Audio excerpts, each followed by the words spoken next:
Lors de la séance de présentation du séminaire, j'avais évoqué la raison pour laquelle je m'étais intéressé au fil du temps à la question de l'individualisme.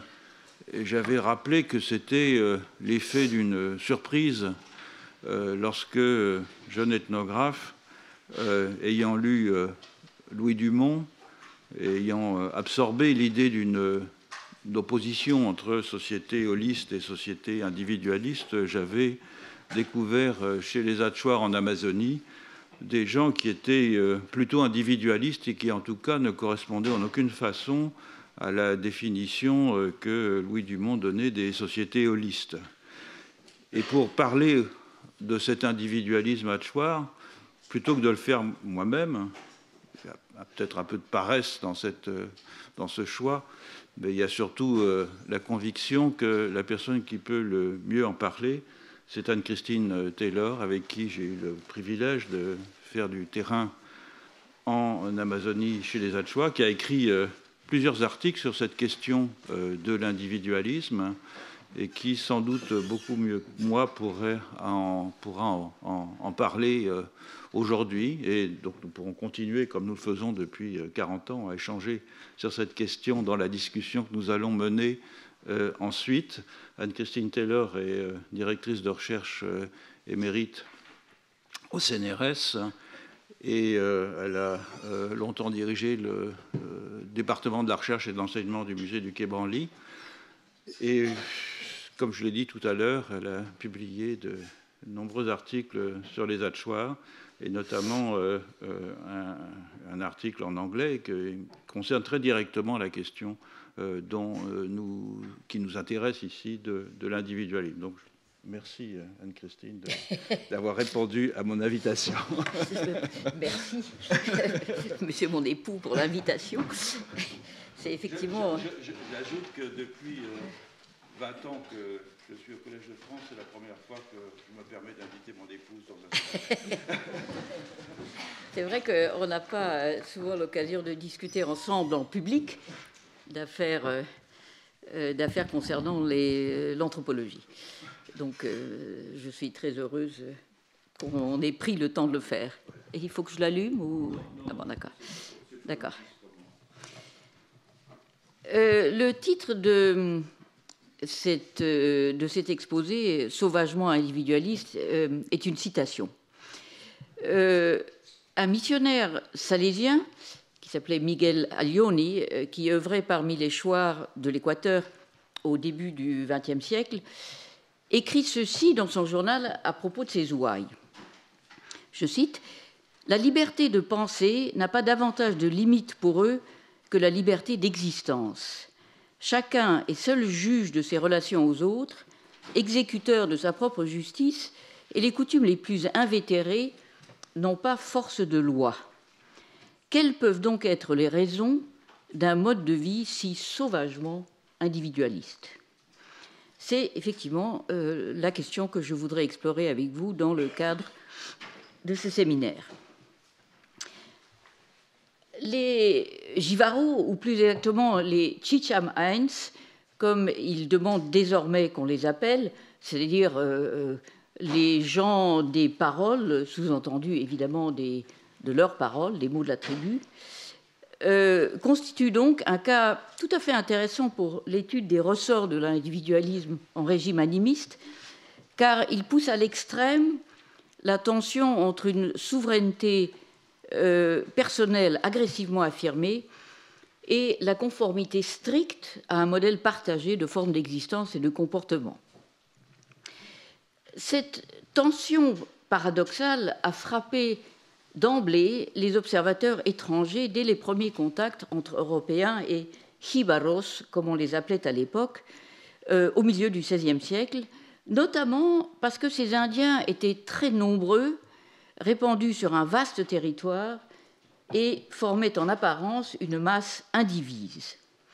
De fait, le commentaire du Salésien Alioni s'inscrit dans une interminable litanie de jugements à la fois perplexes et indignés portés sur les Jivaros par les religieux et les représentants du pouvoir colonial puis national au cours des siècles. L'un des tout premiers témoignages de cette attitude nous vient d'une lettre célèbre adressée au roi par un capitaine espagnol, Hernando de Benavente, en 1550.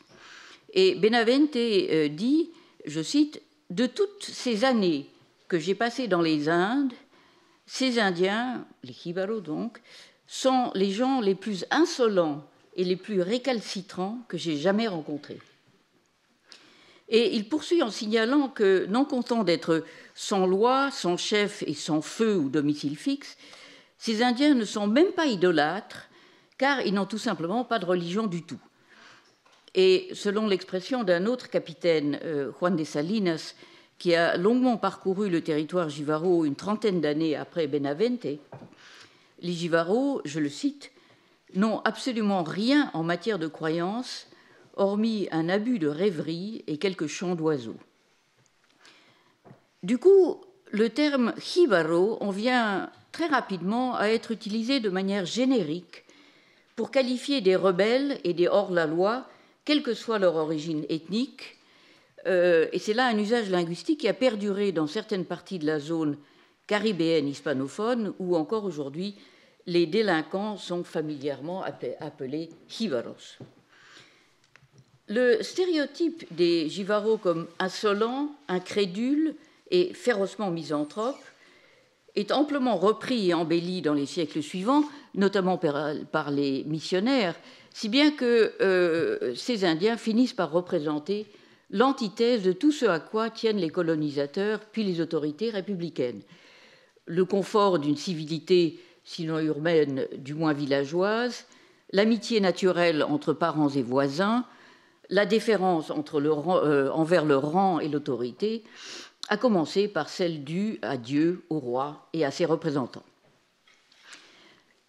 Naturellement, une partie de l'opprobre jeté sur les Jivaros tient à la condamnation automatique par les Européens d'un mode de vie génériquement qualifié de bétria, un terme qui, dans l'usage colonial, s'appliquait à tout collectif dépourvu d'autorité politique reconnaissable et présumé vivre par conséquent dans un état de confusion morale et politique.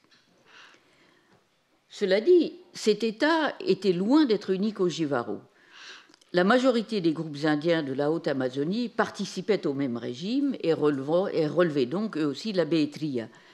Pourtant, nul autre groupe de cette ère n'a été autant vilipendé que les Jivaros et de manière aussi persistante à travers les siècles. Il y a donc quelque chose de plus qui alimente le ressentiment palpable qui sourd des archives relatives aux Jivaros, et c'est là une question sur laquelle je reviendrai à la fin de cet exposé. Mais d'abord, un très bref portrait ethnographique de l'ensemble dont je parle, tel qu'il est décrit dans la littérature de, en gros, la première moitié du XXe siècle. Les Chicham Heinz forment un groupe très vaste au regard des standards habituels de l'ethnographie amazoniste, regroupant aujourd'hui plus de 140 000 personnes.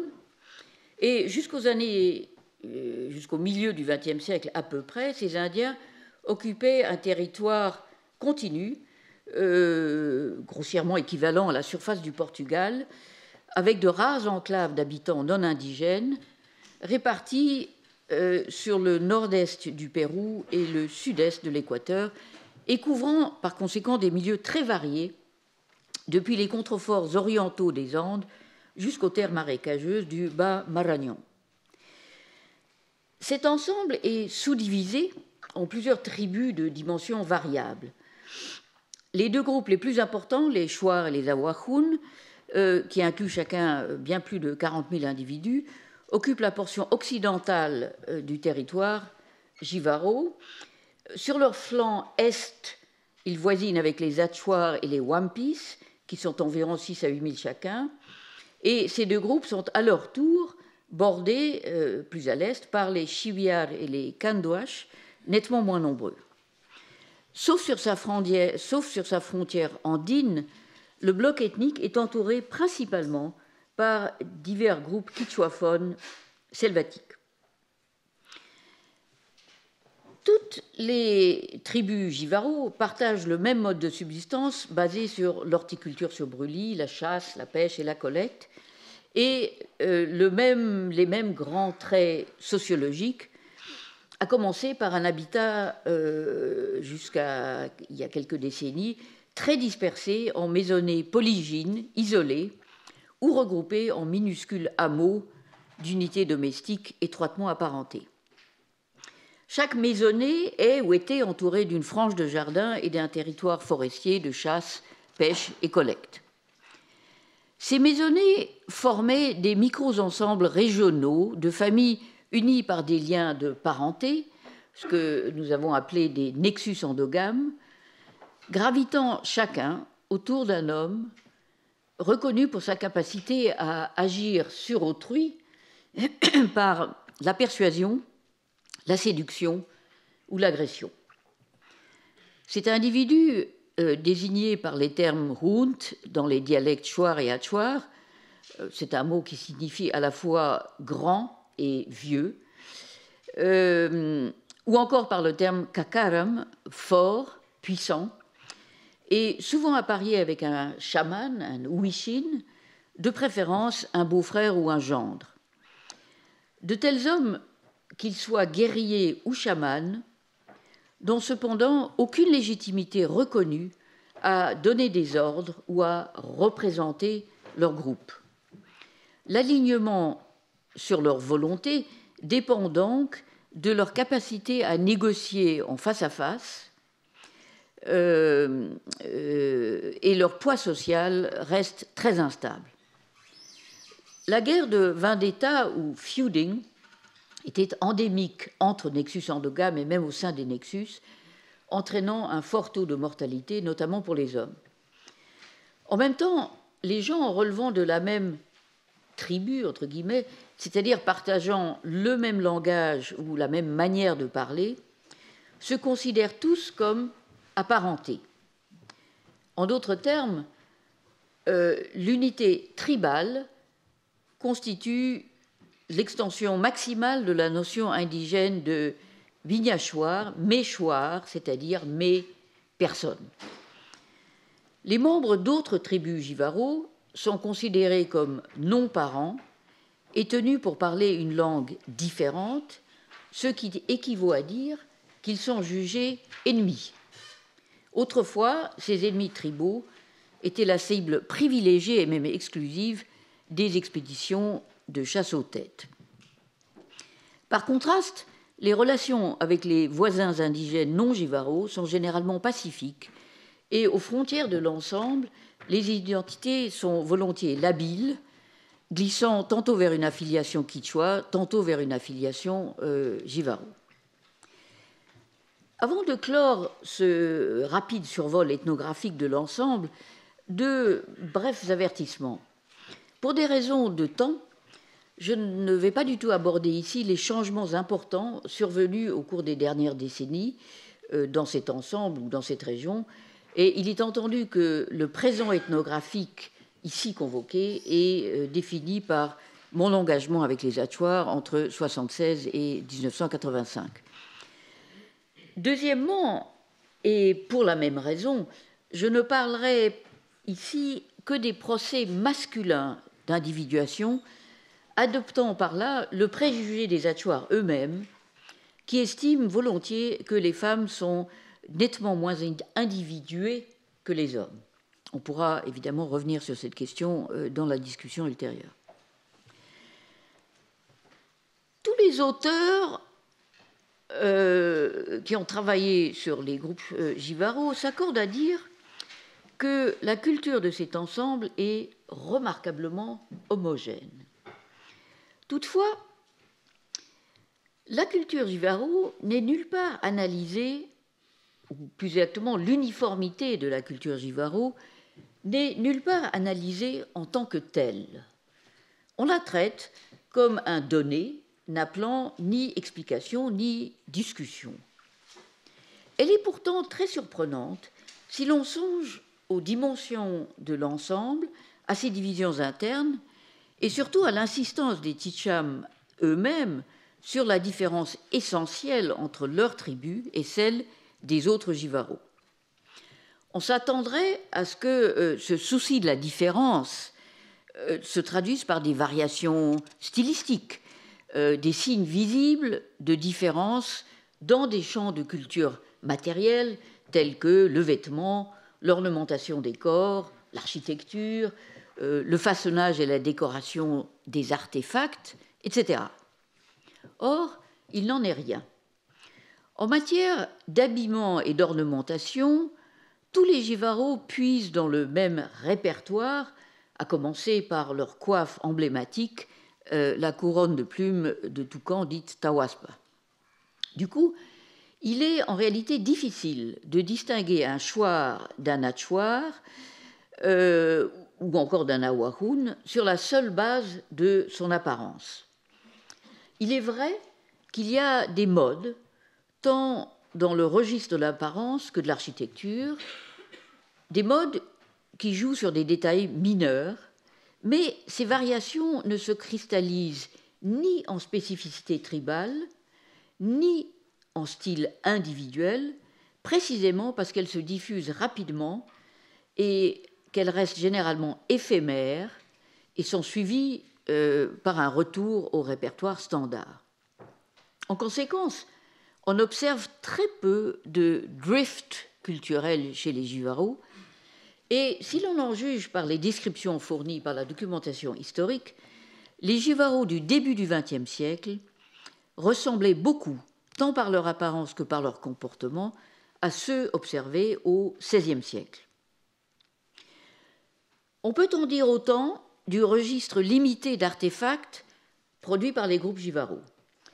En termes de technique de fabrication, de forme et de style, rien ne distingue les paniers, les instruments de chasse, les textiles et les ornements produits par un atchouar de ceux fabriqués par un chouar ou un awahoun, et rares sont les objets qui portent une marque spécifique à celui qui les a produits ou les utilise.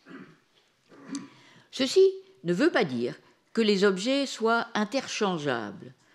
Les ustensiles et ornements sont de fait liés à leur propriétaire par une relation d'habituation et d'obéissance assez semblable au fond à celle entre un maître et son pet, son animal domestique ou son animal de compagnie. Il reste que cette relation ne s'exprime pas par des marqueurs visuels. En bref, tous les Jivaros adultes utilisent les mêmes types d'artefacts et tous sont présumés capables de les fabriquer. En conséquence, on n'observe guère au sein de l'ensemble Jivaro de spécialisation dans des types de production destinés à l'échange, en dépit de la distribution inégale de certaines ressources naturelles, telles que des sources salines ou des variétés de palmiers et d'arbustes utilisés pour confectionner des sarbacanes ou encore de la chaume de toiture. Il est vrai encore que les chouars situés près de la cordillère des Andes ont longtemps eu un accès privilégié à des outils de fer et des fusils rudimentaires, tandis que nombre des sarbacanes utilisés par les chouars étaient et sont encore fabriqués par les atchouars. Mais ces relatives spécialisations tribales dépendaient en tout cas de facteurs historiques plus ou moins passagers, et les raretés de distribution n'ont jamais été systématisées et développées en réseaux institués d'interdépendance tels qu'on en trouve ailleurs en Haute-Amazonie. Il est par ailleurs difficile d'échapper à l'impression que les Jivaros minimisent délibérément les affordances de variation offertes par la diversité des biotopes qu'ils occupent.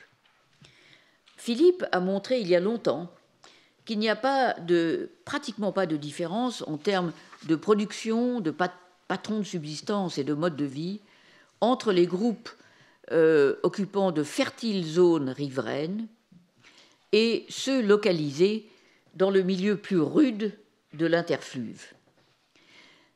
Cette tendance au lissage des effets de la variation environnementale s'étend de manière significative au modelage et au marquage culturel de l'espace habité.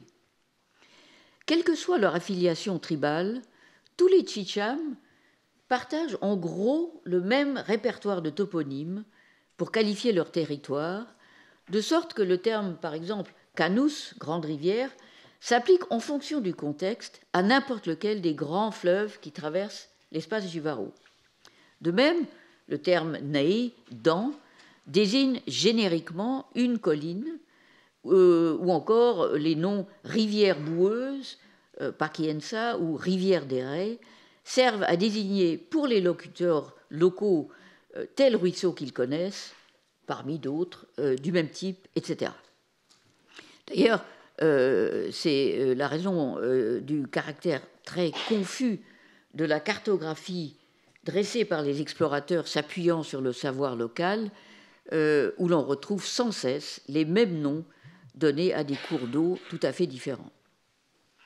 En somme, au lieu de désigner des lieux précis au sein d'un territoire collectif marqué par une histoire également partagée, comme c'est le cas par exemple chez les Arawaks préandins, la toponymie jivaro forme une sorte de grille mobile de repères spatiaux accessibles à tous et adaptables au fond à n'importe quelle portion de leur espace.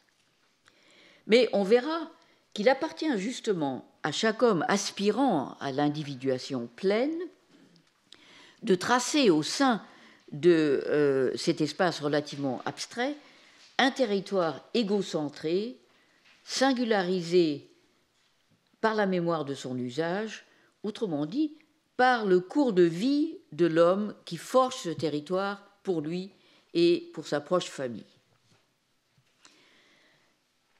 Il ne faudrait pas pour autant en conclure que la différenciation tribale est peu pertinente pour les Chicham. Bien au contraire. Comme je l'ai signalé, de leur point de vue, les membres d'autres tribus jivaro sont en tant qu'ennemis maximalement différents d'eux-mêmes. Et cet écart s'exprime avant tout sur le plan linguistique, chaque tribu possédant un dialecte spécifique, réputé inintelligible par les autres jivaro. En réalité, d'après les linguistes, la variation dialectale est assez restreinte et repose avant tout sur des permutations phonétiques, quelques permutations phonétiques, le lexique restant à peu de choses près uniforme, de telle sorte qu'un observateur extérieur un peu entraîné peut aisément maîtriser la différence entre, par exemple, le Shuar et l'Awahun en l'espace de quelques heures. Et de fait, à rebours de ce qu'affirment fréquemment les locuteurs jivaro eux-mêmes, les membres de groupes dialectaux distincts n'ont aucune difficulté à communiquer lorsque les circonstances le commandent. La différence postulée dans les manières tribales de parler est donc une affaire de contexte et de distance présumée plutôt qu'un fait objectif et stable. Plutôt que de contredire l'uniformité générale de la culture jivaro, la variation dialectale tendrait même à la confirmer, vu son caractère commutatif on-off et les permutations à la fois limitées et très systématiques sur lesquelles elle repose. Compte tenu de la série de données que je viens d'évoquer, j'avancerai l'hypothèse que l'homogénéité culturelle jivaro, loin d'être un fait naturel à prendre pour acquis, est un phénomène délibérément forgé et soigneusement entretenu pour éviter l'émergence de spécificités locales et le développement progressif de différenciations tribales. Mais à quelle logique un tel travail culturel pourrait-il correspondre ? Si l'on comprend l'individuation comme le procès de singularisation d'un item pris dans une collection d'existants partageant un même ensemble de traits, la notion présuppose évidemment l'existence d'un terrain commun sur fond duquel cette singularité est appelée à se détacher. Et dans cette perspective, il me semble qu'on peut envisager l'uniformité culturelle Givaro comme l'expression, comme traduisant un effort collectif pour mettre en place et maintenir un certain type de fond pour l'émergence d'une forme particulière de singularité individuelle. J'en viens donc maintenant aux modalités Givaro d'individuation. La première condition pour devenir une personne distinctive est l'existence corporelle. Voilà qui paraît évident, mais c'est loin d'être une affaire simple. Les ethnologues amazonistes s'accordent à penser que les sociétés de cette ère sont fondées sur une économie de personnes, pour reprendre la terminologie de Peter Rivière, sur une économie de personnes plutôt que de choses, et que les personnes, dans la mesure où elles constituent la valeur centrale de ces collectifs, sont vues comme des ressources rares. Et la raison en est que dans les ontologies qui informent ces sociétés, aucune place n'est faite à un mécanisme analogue à celle que nous prêtons à la nature, capable de générer automatiquement un flot continu de vie et de formes de vie. Sachant que les personnes en Amazonie ne sont pas nécessairement humaines au sens où nous l'entendrions, mais plutôt toute entité dotée contextuellement de subjectivité, qu'il s'agisse d'un humain, d'un animal, d'esprit, de plantes, etc., ces entités sont donc constituées à partir de ressources existant en quantité limitée, et elles doivent de surcroît être captées, disons, au bénéfice d'un individu ou d'un collectif de référence, très souvent par le biais d'une forme de prédation. Alors, on a beaucoup glosé sur ce thème dans la littérature spécialisée, et je ne vais pas ici m'attarder sur le détail des arguments avancés. Je me bornerai à souligner que dans l'abstrait, il n'y a que deux façons de concevoir la ressource vitale rare dans un monde animiste sans nature. Soit sous la forme d'un quantum limité, d'une force ou d'une substance un peu analogue à celle d'énergie, force qui circulerait entre individus ou espèces, tel qu'un gain d'un côté supposerait une perte de l'autre. Soit comme un stock en principe fini de formes constitutif de virtualité d'incarnation charnelle, stock dans lequel il faut puiser pour produire des nouvelles personnes. Pour qu'un individu naisse, il faut donc qu'un autre individu meure et libère ainsi l'une de ses formes potentielles, toujours dans un jeu à somme zéro. Ça, c'est la modalité de rareté vitale qui sous-tend les conceptions Chicham de la personne et leur principe d'individuation. Ainsi, chaque tribu, et je rappelle qu'en fonction du contexte, ce terme désigne tantôt les membres d'une maisonnée, tantôt un nexus endogame, tantôt l'ensemble dialectal complet, chaque tribu, donc, est conçue comme une espèce particulière qui doit puiser dans la réserve de formes personnes fournie par ses membres décédés. Par ailleurs, chacune de ces formes ou silhouettes est conçue comme intrinsèquement singulière, un peu comme chaque carte dans une suite dans un jeu de cartes. Intrinsèquement singulière, tout en restant évidemment dans le canon de la forme générale propre à l'espèce considérée. Et il se trouve que c'est le visage, le point focal de la reconnaissance d'autrui dans toute interaction. On sait que nous sommes particulièrement génétiquement branchés ou prédisposés à la reconnaissance faciale. Donc c'est le visage, le point focal de la reconnaissance d'autrui dans toute interaction, qui condense l'unicité de chaque forme personne.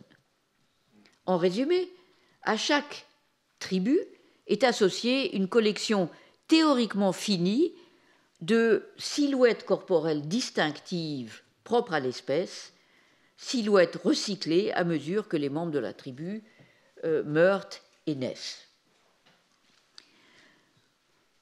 Tout sujet potentiel est donc automatiquement doté d'une unicité d'apparence centrée sur le visage. Cette singularité est ensuite accentuée ou soulignée par divers procédés. Par exemple, en écartant le risque d'une trop forte ressemblance entre membres d'un même collectif de référence, soit par infanticide dans le cas de naissances gémellaires, les naissances multiples sont une occurrence que les Jivaro évitent dans la mesure du possible, soit encore par l'application de discrets tatouages faciaux sur des enfants d'une même fratrie. Le même principe est à l'œuvre dans l'onomastique Jivaro. Ainsi, les parents évitent de donner à leur enfant un nom déjà porté par un autre membre du groupe. Et dans les cas d'homonymie accidentelle, par exemple, lorsqu'un gendre qui vient en résidence uxorilocale, lorsqu'un gendre porte un nom déjà donné à un membre du collectif de son épouse, alors on recourt à des petits noms, des nicknames, comme on dit. En effet, changer de nom est considéré comme un signe de faiblesse de la part d'un individu. Par ailleurs, à mesure que la forme personne croît et se développe, sa chair, qui est formée par les interactions quotidiennes avec son entourage familial, sa chair se sature d'une mémoire cumulative, donc de soins nourriciers familiaux, et elle s'ancre ainsi à la fois dans la congénérité, autrement dit l'humanité, et du même coup dans la parenté, ou vice-versa. L'unicité donnée de la forme est ainsi renforcée ou exaucée, si vous voulez, par la sédimentation charnelle d'une histoire relationnelle forcément particulière, laquelle va d'ailleurs fournir éventuellement les bases d'une biographie, d'une autobiographie individuelle, comme on le verra. Toutefois, la singularité d'apparence et l'unicité d'une matière corporelle saturée d'une histoire relationnelle spécifique ne suffisent toujours pas pour actualiser la modalité d'individuation à laquelle aspirent les hommes Tzicham. Ces formes, entre guillemets, naturelles de singularité, naturelles du point de vue des Shuar, ces formes naturelles de singularité sont certes adéquates aux jeunes enfants et aux femmes, du moins selon le discours des hommes, ou encore à ceux que les Tzicham appellent des Nangami Eins, des personnes comme ça, ou pour rien, c'est-à-dire des personnes ordinaires. Que faut-il donc de plus pour forger une individualité masculine pleine et entière? Essentiellement, il faut l'engagement dans une série progressive de confrontations agonistiques avec des partenaires tant humains que non humains. Il faut ici rappeler que les Chicham vivent dans un monde saturé d'intentionnalités hostiles, peuplé de bien plus d'entités attachées à leur nuire que de personnes aimantes et dignes de confiance. Et ça, c'est une leçon qui est inculquée aux enfants dès leur plus tendre enfance. Ainsi, à l'âge de 3 ou 4 ans, les enfants auront déjà appris à craindre des adultes étrangers à leur famille, surtout des hommes étrangers, et à être attentifs à des signes de présence menaçants dans leur environnement. Traces de pas, bruits d'animaux inhabituels, brisées d'origine inconnue, ou encore symptômes d'inquiétude chez leurs co-résidents aînés. Dès le début de leur adolescence, vers l'âge de 10 ans, les garçons auront sans doute déjà fait l'expérience de rencontres effrayantes avec des esprits, sous l'effet de drogues psychotropes ou lors de sorties en forêt, et ils auront appris au cours de ces expériences effectuées dans des contextes plus ou moins ritualisés, ils auront appris à dominer, ou en tout cas du moins à contrôler leur frayeur.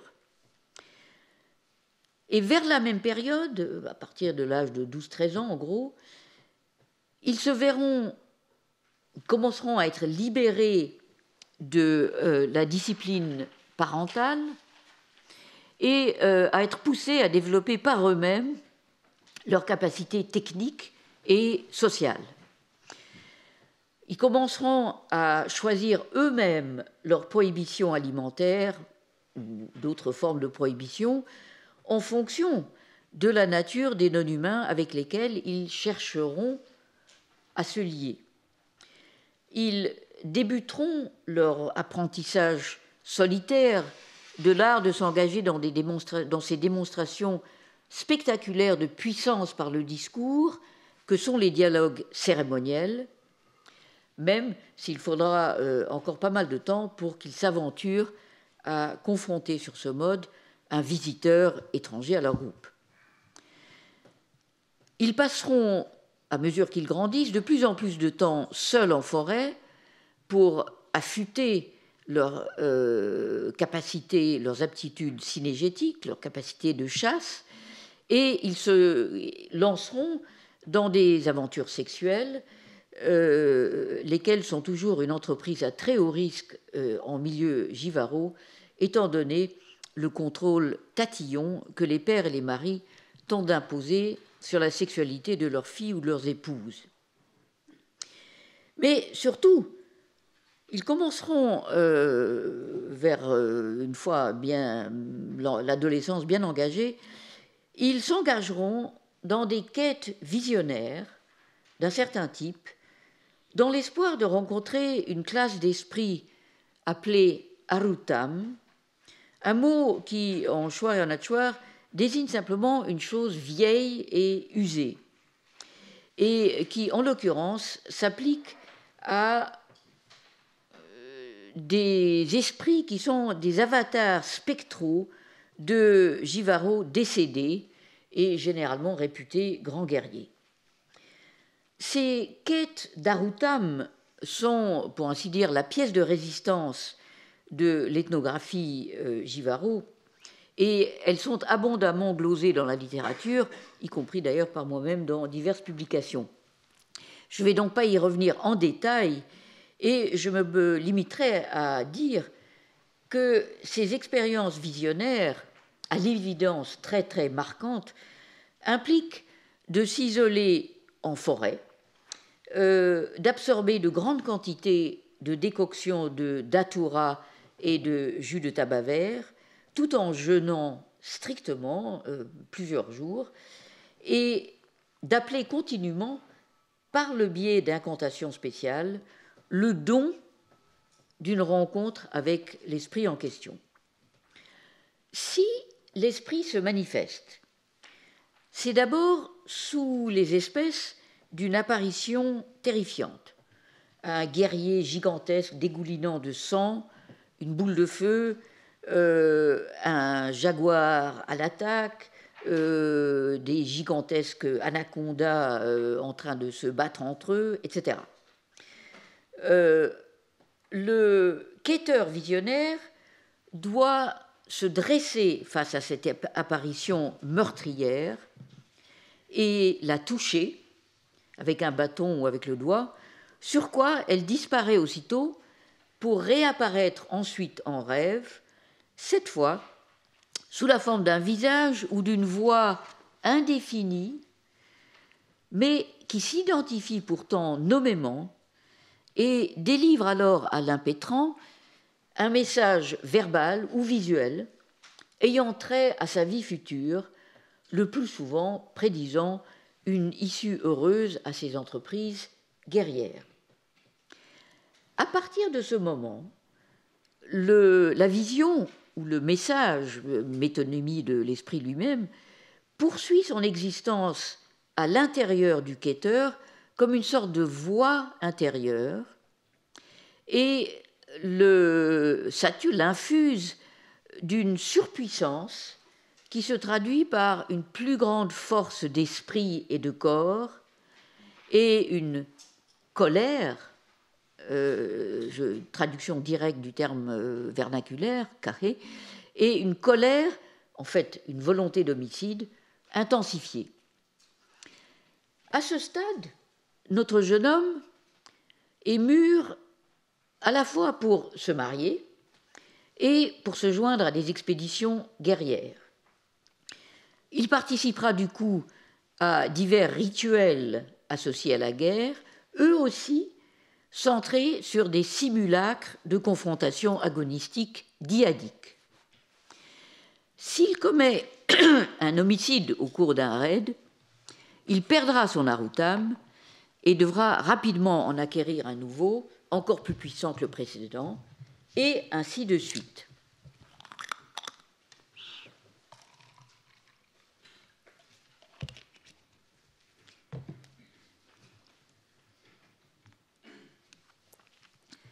L'acquisition par un homme d'une vision d'Arutam et la magnification du sentiment de soi qu'elle apporte se manifestent publiquement par de subtils changements d'apparence et de comportement. En termes de conduite, elle se traduit par une plus grande assertivité dans les interactions, discursives ou autres, avec autrui, et par une démonstration ostentatoire de l'aptitude à s'engager dans les pratiques propres aux hommes adultes. Tuer des ennemis et du gibier, créer une famille et une maisonnée autonome, séduire et apprivoiser des femmes et des animaux. Elle se manifeste aussi par le port régulier, surtout en contexte de visites menées ou reçues, le port régulier de peintures faciales à caractère géométrique. Bien qu'elles se ressemblent beaucoup d'un homme à l'autre, ces peintures sont considérées comme uniques et propres à l'individu qui les porte, et elles sont censées d'ailleurs copier celles portées par l'Arutam lui-même, vues dans le rêve suivant l'apparition de l'Arutam sous sa forme terrifiante. Elles constituent de fait, ces peintures, une sorte de la traduction de l'idée de l'enveloppe charnelle ou de la nouvelle peau de l'être composite qui est devenu le visionnaire d'Arutam à travers l'internalisation du regard menaçant porté sur lui par l'esprit dans sa première apparition. Parce que l'identité de l'Arutam reçu ne doit en aucun cas être révélée à autrui, ces peintures constituent une sorte de secret exhibé destiné à signaler que le porteur du motif peint est devenu moitié ennemi vis-à-vis de son propre collectif et armé par conséquent pour résister à leur influence et capable, au contraire, d'infléchir les intentions d'autrui à son égard par la persuasion, la séduction ou la menace. L'individu enrichi d'Aruttam va dès lors étendre et exprimer sa puissance par toute une gamme de pratiques. Il va s'émanciper de l'emprise de son beau-père, il va acquérir d'autres femmes, il va démontrer par sa nombreuse descendance sa capacité à produire des personnes en captant des portions importantes de rareté vitale. En rapportant du gibier, il va manifester sa capacité à communiquer avec les maîtres du gibier. En s'engageant dans des expéditions guerrières, il va continuer à magnifier sa sujéité en acquérant d'abord des Aruttam de plus en plus puissants et ensuite en élargissant progressivement le cercle d'alliés qu'il peut mobiliser à ses fins. À ce stade, notre homme est devenu un kakaram, un homme fort, ou est en passe d'être reconnu comme tel, un homme puissant, position qui lui permet de modeler non seulement l'espace social autour de lui, mais aussi l'espace physique, en amenant les membres de son collectif à adopter ses propres repères spatiaux, tels qu'il les évoquera dans ses récits de chasse, de guerre ou de rencontres étranges. De cette manière, dans la caverne ou le fleuve boueux générique inclus dans son territoire viendront à être appelés explicitement ou implicitement dans, caverne ou fleuve d'un tel. De la même façon, il sera également à présent en mesure, en capacité de narrer sa propre biographie dans les récits de guerre que les hommes éminents racontent à leur famille et à d'autres hommes, et il donnera ainsi forme et orientation à la temporalité vécue par les membres du collectif gravitant autour de lui. Son passé, ses dettes de vengeance et ses ennemis deviendront les leurs et détermineront donc le futur qui s'ouvre à eux. Reste à souligner, bien sûr, que cette capacité à imprimer sa marque individuelle sur l'espace et le réseau de relations constitutifs de sa tribu est terriblement instable et par nature éphémère. Plus un homme s'agrandit, plus il se fait d'ennemis et plus il s'expose, lui et son collectif, à des risques d'attaque ou des risques de malheur induits par voie chamanique. Bref, l'effondrement de son éminence est inscrit d'avance dans les conditions d'accès à la grandeur Jivaro.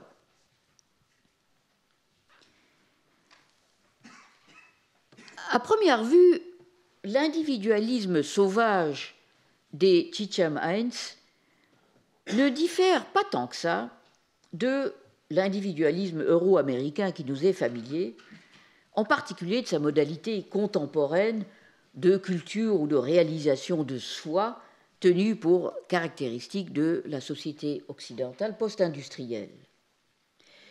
Ces deux formes d'individualisme auraient en commun l'idée que les personnes tendent naturellement vers une forme d'exceptionnalité et l'importance accordée à l'idée de compétition. Et enfin, dans la mesure où il paraît légitime de parler de la société Jivaro comme d'une société du risque, pour utiliser l'expression de Beck, elles ne sont évidemment ni l'une ni l'autre étrangères à la précarité existentielle et à un horizon d'incertitude. Pourtant, l'écart qui les sépare est évidemment considérable tant dans la manière dont dont ces deux formes d'individualisme sont développées, que dans la nature des sujets qu'elles produisent. Tout d'abord, et contrairement à nous, les Givaro ne visent pas du tout à l'originalité et à la non-conformité réelle ou revendiquée comme moyen de se distinguer de la masse. Ils ne cherchent pas à être des Givaro inhabituels, mais bien plutôt à devenir la meilleure actualisation possible d'une certaine forme d'identité. Et comme dans la Grèce homérique, devenir le meilleur des Givaro suppose de cultiver les vertus héroïques de la fureur martiale, de la ruse tactique et de l'aspiration à la belle mort au combat. Devenir un homme Givaro exemplaire implique donc la conformité à des valeurs partagées plutôt que le rejet du conformisme et le renforcement plutôt que la dissolution des liens qui vous attachent à une communauté donnée, histoire de manifester une aptitude remarquable à incarner des normes centrales dans la culture Givaro, tuer des ennemis et produire des personnes.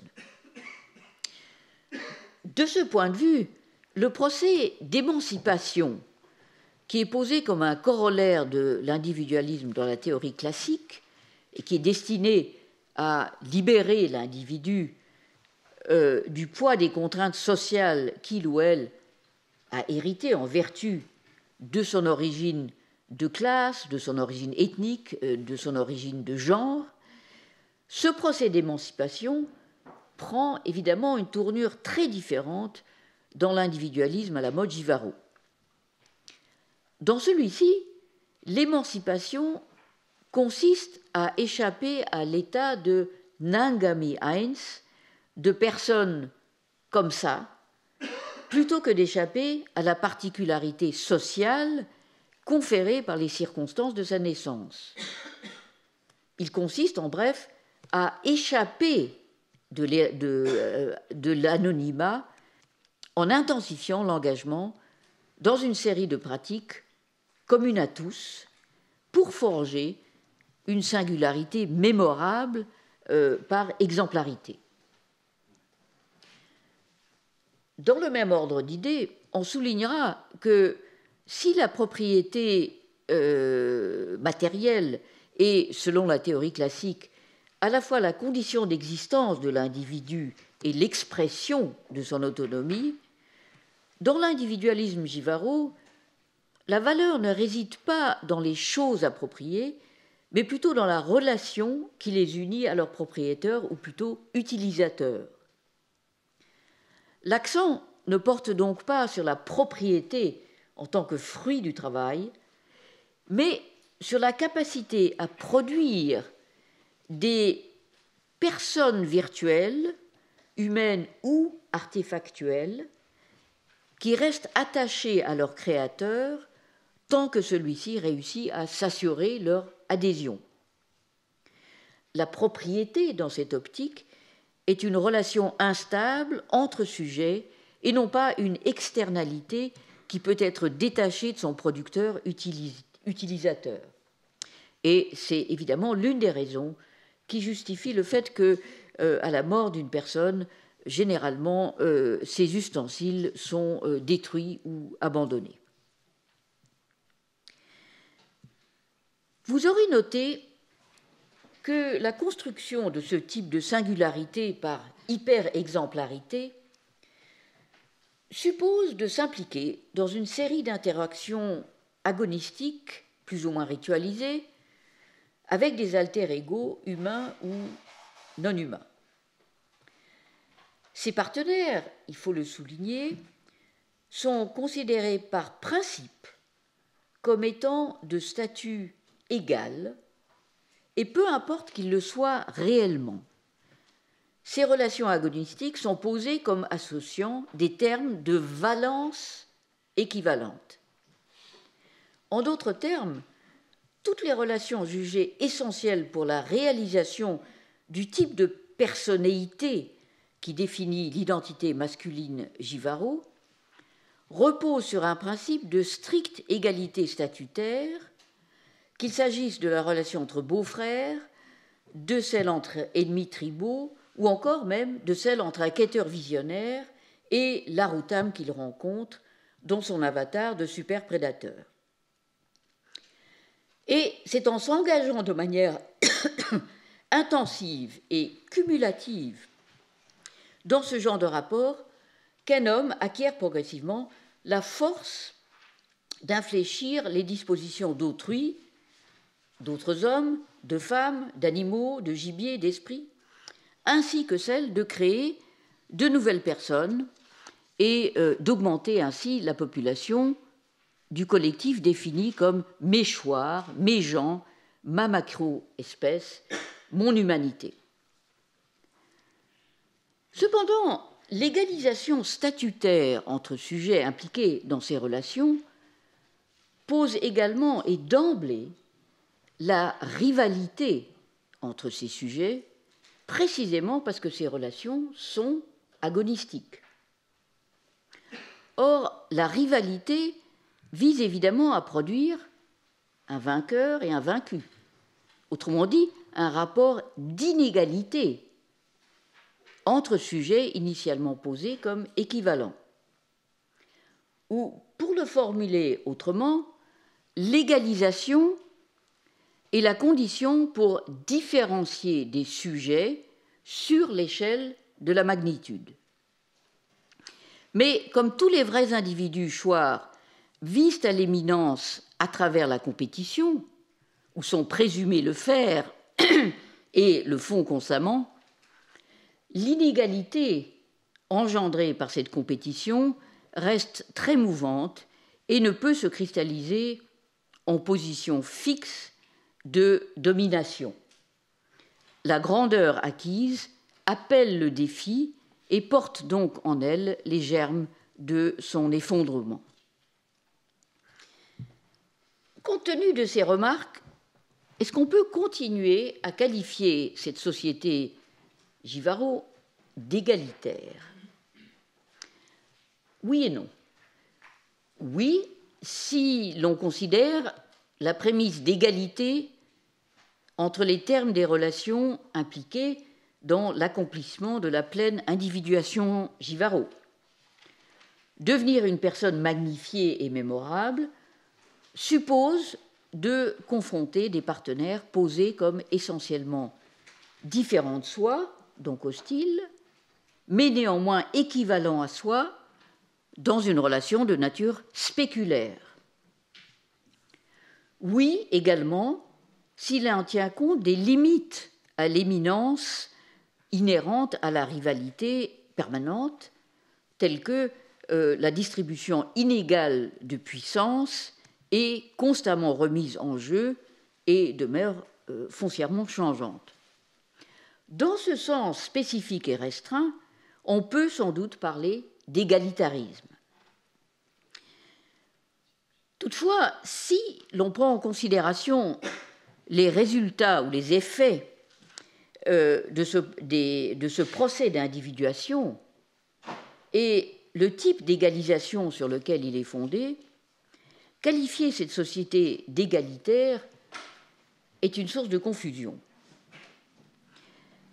Dans la théorie classique, du moins depuis le XVIIIe siècle, le principe d'égalité entre les individus qui composent la société se définit par rapport à un état précédent d'inégalité. Que cet état soit décrit en termes historiques, comme par exemple un ordre à rang de type féodal, ou alors posé comme un hypothétique état de nature régi par la force inégalement distribuée, à la manière de Hobbes, peu importe. En bref, l'égalité comme valeur suppose la sortie d'un état précédent d'inégalité. Par contraste, l'individualisme Givaro repose sur un mouvement exactement contraire de l'égalité vers l'inégalité. J'ai défendu l'idée que la remarquable homogénéité culturelle de l'ensemble Givaro relèverait d'une dynamique d'annulation ou de minimisation des différences potentielles offertes soit par les accidents de l'environnement, soit par différents champs de pratique, de telle sorte que toutes les personnes se trouvent dotées, en fonction de leur sexe, du même paquet d'aptitudes, de dispositions et de modes de vie, quelles que soient les disparités entre les milieux qu'elles occupent. Et c'est sur ce fond de mêmeté, d'uniformité, soigneusement ménagé, que les hommes Givaro se forgent leur singularité en cherchant à devenir plus exemplaires que les autres, produisant ainsi une société d'individus plus ou moins grands, donc inégaux.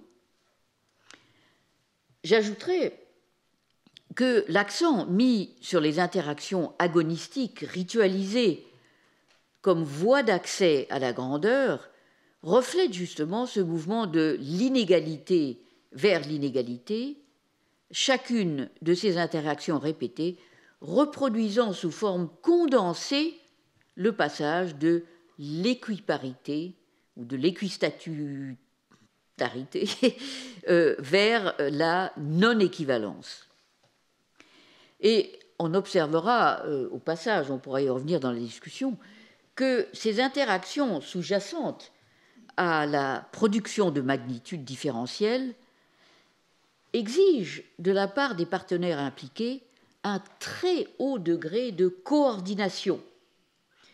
Il est impossible, en effet, de faire un dialogue cérémoniel ou un rituel de simulacre guerrier sans un accord implicite entre participants sur le fait de se présenter comme rivaux et sur la manière de jouer, de performer cette rivalité.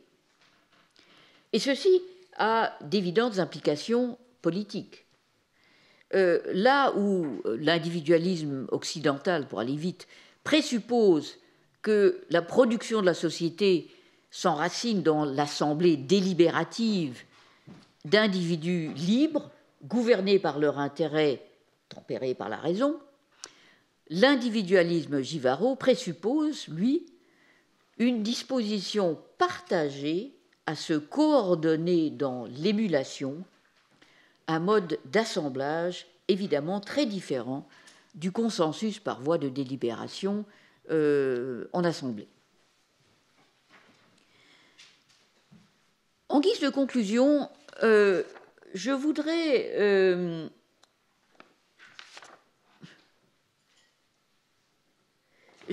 revenir brièvement sur la question restée en suspens des raisons sous-jacentes au ressentiment tout particulier que les Givaro ont inspiré aux colonisateurs et aux autorités religieuses et politiques chargées de les soumettre. Dans leurs interactions avec ces Indiens, les Européens, et plus tard les créoles et métis, agissaient automatiquement en fonction d'un postulat de supériorité, parfois explicitement formulé, et en tout cas implicite dans leur attente de l'acquiescement des Givaro à leur autorité. Les Givaro, eux, ont reconnu très tôt que les représentants de la société dominante étaient et sont des êtres puissants, et ils apportaient au rapport qu'ils voulaient nouer avec ces entités puissantes, avec ces êtres puissants, le même postulat d'équiparité que celui sous-jacent aux interactions agonistiques fondatrices de leur individualité. Mais les Blancs, évidemment, ne voulaient pas ou ne pouvaient pas jouer à ce jeu-là, car accepter cette prémisse d'équivalence mettait en cause les fondements de leur identité en tant qu'autorité politique, homme d'église ou simplement représentants d'une société civilisée. À leur fin de non-recevoir, les Givaro réagissaient donc, dans un classique exemple de schismogénèse, par des démonstrations ostentatoires d'individualisme sauvage, espérant amener les Blancs à s'engager finalement dans les mêmes relations de rivalité que celles qu'ils entretenaient avec d'autres êtres puissants dans leur environnement, et de les transformer ainsi en véritables partenaires, comme ennemis et ou comme amis. Mais les Blancs voyaient dans le comportement des Jivaros une manifestation d'insolence, et ce terme d'insolence est certainement le mot le plus utilisé, l'épithète le plus souvent appliqué à ces Indiens à l'époque coloniale ou au début de la République. Bref, comme de l'insolence, comme une imitation cynique de leur propre attitude. Et ils sortaient donc de leur rencontre avec les Jivaros, persuadés que ces Indiens cherchaient systématiquement à les narguer.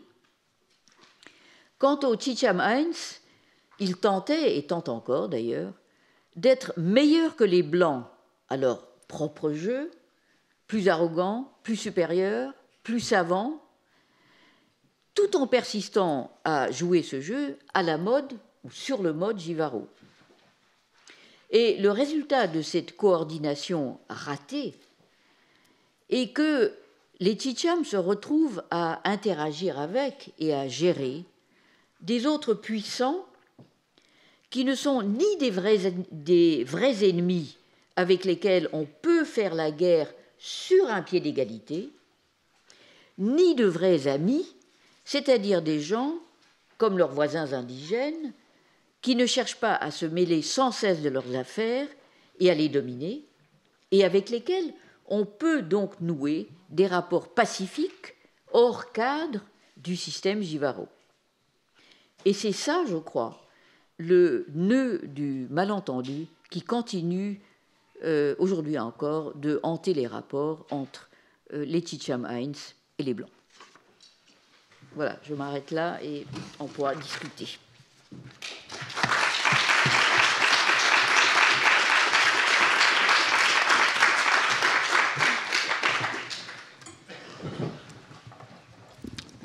Merci pour cette synthèse dont je mesure le tour de force qu'elle représente pour avoir une connaissance partielle des données ethnographiques dont tu parles.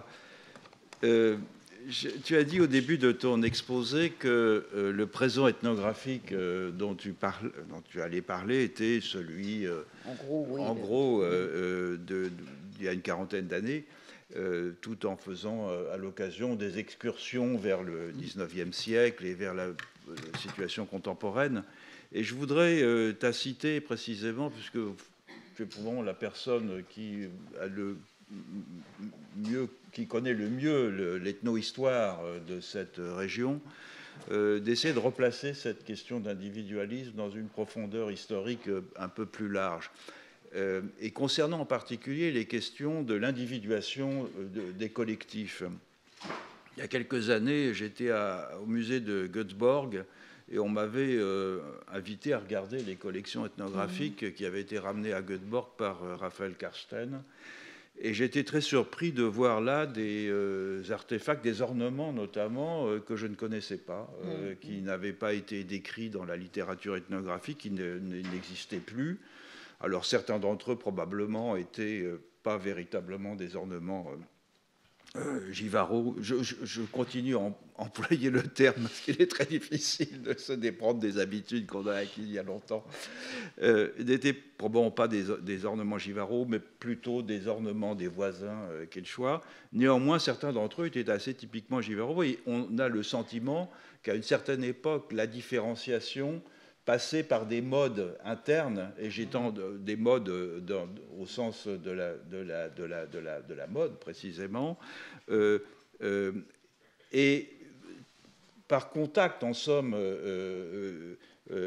entre précisément des zones de contact et des différenciations qui étaient accentuées. Bon, c'est un phénomène assez classique, et qui peut-être est-il possible que maintenant, du fait de ce que les Amérindiens se sont réunis dans des organisations politiques, des fédérations qui agissent de manière coordonnée à l'échelle nationale, en l'occurrence en Équateur et au Pérou, des modes au contraire homogènes se soient développés dans l'autre sens. C'est une des choses qui m'a frappé lorsque nous étions sur le terrain il y a quelques mois, c'est que précisément maintenant, une certaine façon de se présenter en public qui est perçue en Équateur notamment comme étant, au fond, l'expression même du caractère, de la force et de la virilité jivaro, avait été adoptée bien au-delà,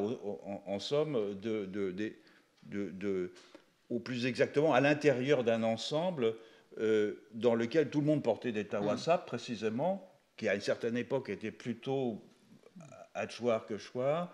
Tout le monde portait le même type de peinture corporelle, etc., de façon à manifester vers l'extérieur une sorte d'identité qui d'ailleurs a été adoptée par des voisins non jivaros, les populations de langue quechua de Basse-Terre, pour manifester au fond leur ethos de guerrier et rendre visible à tous que c'était des durs à cuire et qu'il fallait prendre en considération ce qu'ils disaient, ce qu'ils faisaient. Et donc il y a un phénomène, là semble-t-il, d'homogénéisation, et ce prolongement aussi, et de différenciation aussi peut-être, mais dans un autre domaine. Je pense à Arutam, qui est donc c'est cette quête d'une destinée qui passe par l'incorporation d'un message dans le quêteur, et qui maintenant prend des formes de plus en plus proches, au fond, de l'individualisme bourgeois. C'est-à-dire que ce que les Arutam contemporains, puisque la pratique continue, viennent délivrer comme message, c'est moins des exploits guerriers, etc. C'est simplement que les gens vont avoir des grands troupeaux de bétail, ils vont accumuler en somme un capital qui est évidemment aux antipodes de ce que le Arutam signifiait jadis. Donc on sent des modulations en fond de ces formes à la fois de stéréotypie ethnique et en même temps d'expression dans l'individuation par Arutam en particulier. Tu pourrais revenir un peu sur cette question sur les modulations historiques, au fond. Modulation historique. Écoute, c'est une affaire compliquée.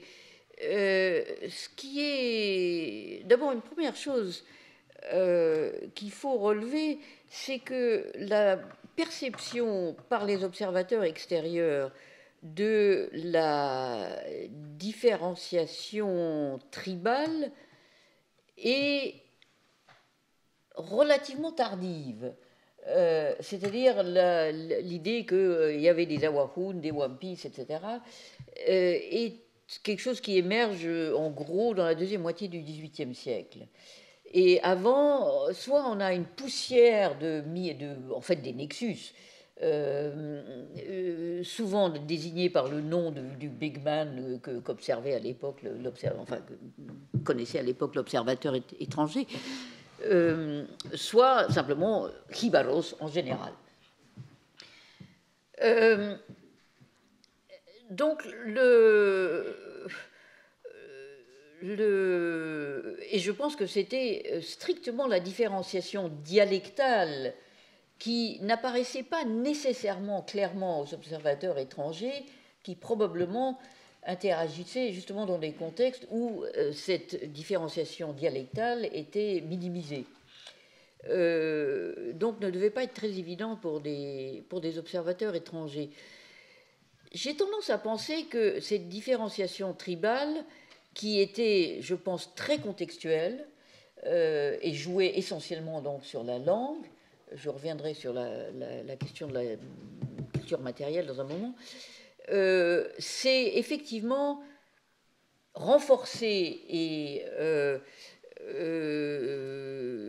solidifié d'une certaine façon à partir des années 1980, comme tu le soulignais, notamment sous l'effet des rapports avec les ONG, puisque, au fond, les ONG incitent d'une certaine façon au développement d'un tribalisme spécifique, puisque chaque ONG s'attribue en particulier comme client, pour ainsi dire. Et ça a évidemment des effets forts d'enfermement, en quelque sorte, dans des identités tribales spécifiques, et contrebalancés par ailleurs par les effets induits par l'essor des mouvements politiques qui conduisent au contraire à l'affirmation de l'homogénéité culturelle Givaro. Est-ce que cette homogénéité est plus affirmée qu'avant ou plus manifeste qu'avant? Je n'en suis pas sûre. Si on lit attentivement les chroniques des premières découvertes, rencontres, etc., avec les Chouars, effectivement, cette idée qu'ils sont tous pareils est déjà très, très présente. Et les chroniqueurs, qu'ils soient missionnaires ou capitaines militaires ou whatever, notent très très peu justement de signes de différenciation. Et par ailleurs, une chercheuse allemande qui s'appelle, je ne me souviens plus de son prénom, Virhake, quelque chose Virhake, a fait un recensement à l'allemande, c'est-à-dire très rigoureux, des références à la culture matérielle Givaro à travers la documentation historique, et c'est un travail très, très fouillé, et effectivement, il ressort à l'évidence, de manière très claire de ce recensement, qu'il y a, comme je le disais, remarquablement peu de changements, et d'abord de changements dans le temps, dans la nature et l'apparence des artefacts, même dans leur nom d'ailleurs, et pour autant qu'on les ait, et qu'effectivement ce phénomène de mode éphémère, lui aussi, mais pas tribal, lui aussi se note relativement tôt, en particulier la diffusion de modes à partir des marges de trucs d'apparence empruntés effectivement au groupe voisin, Quichuaphone, et en particulier au groupe Quichuaphone qui inventait des formes de parure. Au Quai Branly, il y en a une très intéressante, un de ces grands baudriers à plumes très décorées, qui ressemble quand même furieusement à une sorte d'imitation d'un chasuble de prêtre pendant la messe. Et donc, d'emprunts de ce type d'ornement ou d'habillement aux voisins, parce qu'elle était intéressante pour toutes sortes de raisons symboliques, tout ce que vous voulez, et ainsi de suite. Mais, cela dit, ces baudriers ne sont jamais devenus spécifiques, par exemple, aux hachoirs du nord où elles ont été trouvées. Celui-là, en tout cas, a été trouvé, et quelques autres. C'est vrai que les itypes chouars tendent à être... ce sont les jupes, les pagnes. Ont tendance à être de couleur blanc et de couleur chez les hachoirs, plutôt marron foncé chez les chouars. Mais cela dit, sur les photos anciennes, on voit des chouars avec des trucs clairs et réciproquement. Donc du coup, probablement, ça c'est l'idée que maintenant que les itypes des hachoirs sont comme ça, etc., c'est une cristallisation relativement récente. Mais c'est peut-être à des chercheurs plus jeunes que nous qui travaillent actuellement chez les chouars qu'il faut demander leur avis sur cette question. On va le faire, on va le faire tout à l'heure. J'ai une autre question. Alors, elle concerne le point de vue que tu as indiqué au départ que tu allais adopter, qui était celui de l'individuation masculine. Évidemment. Parce qu'évidemment, c'est celui qui fait l'objet de la plus grande élaboration en termes de discours, des valeurs qui sont exhibées, etc. Et au fond, si on imagine que, parce que je pense que c'est le cas, que les femmes qui sont le plus individuées du point de vue de la façon dont elles se présentent, ou dont la grandeur est la plus manifeste dans leur présentation vis-à-vis d'autrui, ce sont les femmes de grands hommes. Et de ce point de vue-là, ce sont aussi les femmes qui ont eu une quête visionnaire d'Aruttam, puisque cette quête visionnaire, elle est effectivement majoritairement masculine, mais pas réservée aux hommes. Les femmes aussi peuvent le rencontrer. Et assez souvent, ce sont les femmes des grands hommes. Et donc, la question que je voulais te poser, c'est est-ce que l'individuation féminine est subsidiaire d'une certaine façon de l'individuation masculine, ou bien est-ce qu'elle est moins visible tout simplement parce que culturellement ce n'est pas un discours qui est développé chez les Reinsichern? Je formulerai la chose en disant que elle est subsidiaire à la aux positions masculines, mais sous la forme d'une potentialisation de formes féminines d'individuation déjà là. Autrement dit, c'est la position d'épouse de grand homme qui permet à une femme de performer des modalités d'individuation, mais qui sont en réalité, je pense, propres aux femmes en général. Simplement, elles ne peuvent, ces potentialités ne peuvent être développées visiblement ou manifestées publiquement que dans le cas de femmes pas nécessaire. Alors, c'est pas toujours des épouses de grands hommes. Ça peut être par exemple des veuves solitaires ou des femmes d'un certain âge relativement indépendantes. Il n'y en a pas beaucoup, mais ça existe. Donc, les modalités féminines d'individuation, elles reposent, me semble-t-il, sur une intensification de deux choses. Effectivement, une modalité de surpuissance un peu similaire à celle des hommes, mais puisqu'il y a aussi un élément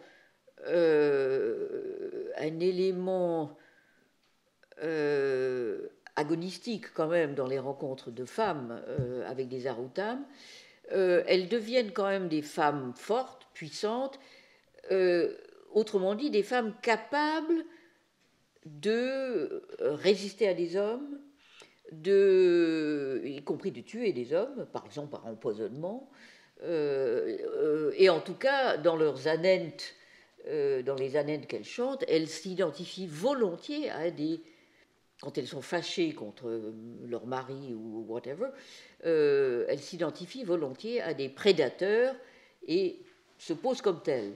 Mais donc intensification d'une part de la capacité d'une femme à être en position dominante vis-à-vis d'un homme, mais intensification dans le même temps, paradoxalement, à une position qui suscite la compassion. Puisque un des genres autobiographiques, enfin l'équivalent d'une certaine, ou le pendant des récits autobiographiques masculins, ce sont ces espèces de déplorations, ou ces narrations sur un mode plutôt de déploration que les femmes font de leur cours d'existence, quel que soit d'ailleurs ce cours d'existence. Mais elles se présentent généralement dans ces récits autobiographiques comme souffrantes, ayant souffert. Et donc, la grande femme, c'est à la fois, pour aller vite, une femme forte, dominante, et une femme souffrante, digne de compassion. Donc c'est l'intensification de ces deux registres-là qui, je crois, forment le matériau de la grandeur féminine. Et pour poursuivre dans cette voie, un élément important en tout cas un champ d'exercice de la grandeur masculine, c'est la rivalité. Oui. Et lorsque tu évoques la première intensification féminine, c'est l'intensification vis-à-vis d'un homme. Est-ce qu'on peut concevoir qu'il y a rivalité aussi à l'intérieur du champ féminin, c'est-à-dire qu'au fond, l'individuation peut passer par l'affirmation de soi. Alors, c'est une société polygyne, donc la norme, c'est plusieurs épouses. Est-ce que c'est une situation, par exemple, à l'intérieur de rivalité?